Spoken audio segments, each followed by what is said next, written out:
Hi అండి, నమస్తే. Welcome to cooking and gardening vlogs. ఈరోజు వీడియోలో మన ఇంట్లో పచ్చి కొబ్బరి ఉంటే చాలండి. ఈ స్వీట్ అనేది చాలా టేస్ట్గా ఉంటుంది, చాలా ఫాస్ట్గా కూడా అయిపోతుంది. ఎలా ప్రిపేర్ చేసుకోవాలో చూపిస్తాను. ఈ స్వీట్ తయారు చేసుకోవడం కోసం మీడియం సైజు కొబ్బరికాయ అనేది తీసుకోవాలండి. దీన్ని చిన్న పీసెస్ కట్ చేసుకొని మిక్సీ అయితే పట్టుకోవాలి. ఈ కొబ్బరి అనేది బాగా మెత్తగా నలగాలండి. ఈ నలిగిన తర్వాత అప్పుడు మనం వాటర్ అయితే వేసుకోవాలి. ముందుగా వాటర్ వేసేసుకున్నాం అనుకోండి, పీసెస్ అయితే అలా ఉండిపోతాయి. ఇలా మెత్తటి పౌడర్ లాగా అయితే నలగాలి. ఇందులోకి 2 కప్పులు వాటర్ అయితే వేసుకోవాలండి. ఈ 2 కప్పులు వాటర్ అయితే వేసుకున్న తర్వాత మనం బాగా మళ్ళీ మెత్తటి పేస్ట్ లాగా అయితే ఆడుకొని దీని నుంచి లిక్విడ్ అయితే తయారు చేసుకోవాలి. ఈ పాలన్నీ కూడా చిక్కగా అయితే రావాలండి. దీన్ని వడకట్టుకోవాలి. వడకట్టుకున్న తర్వాత 2 కప్పులు వాటర్ అవుతుంది కదా, దీనికి మళ్ళీ వాటర్ అయితే వేసుకొని ఇంకో 2 కప్పులు యాడ్ చేసుకోవాలి. నేను ఈ చిక్కటి పాలు తీసిన తర్వాత ఇందులో 2 కప్పులు వాటర్ వేసుకున్నాం కదా, మళ్ళీ ఇందులోకి ఇంకొక 2 కప్పులు వాటర్ వేసుకుంటే మొత్తం 4 కప్పులు వాటర్ అయితే సరిపోతుందండి.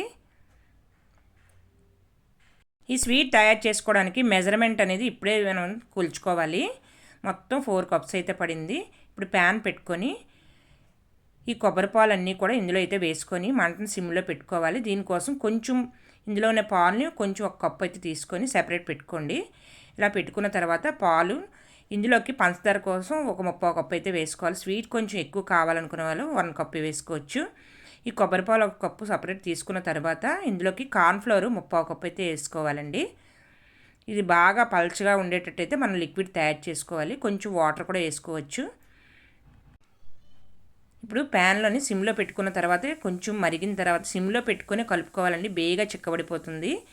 మంటను మీడియం ఫ్లేమ్లో పెట్టుకొని మెల్లిగా కలుపుతూ ఒక చేతితోటి 10 నిమిషాలు ఇలా దగ్గర పడినంత వరకు కలుపుకోవాలి. స్వీట్ అనేది చాలా బాగుంటుంది. మధ్యలోని కొంచెం నెయ్యి అయితే యాడ్ చేసుకోండి. ఇది ఏమాత్రం వదిలేసామనుకోండి గట్టిపడిపోతుంది, మొత్తం ఉండకట్టేస్తుంది. మనం ఉండకట్టకుండా చక్కగా కలుపుకోవాలి. మధ్యలోని ఒక 2 స్పూన్లు నెయ్యి అయితే యాడ్ చేసుకోవాలండి. ఈ స్వీట్ అనేది చాలా ఫాస్ట్గా అయిపోతుంది, చాలా టేస్ట్గా ఉంటుంది. అప్పటికప్పుడు ఇన్స్టెంట్గా తయారు చేసుకోవచ్చు. మనం కలిపినప్పుడు ఎక్కడ ఉండకట్టుకొని చూసుకోవాలండి. అంతేనండి, చాలా ఫాస్ట్గా అయిపోతుంది.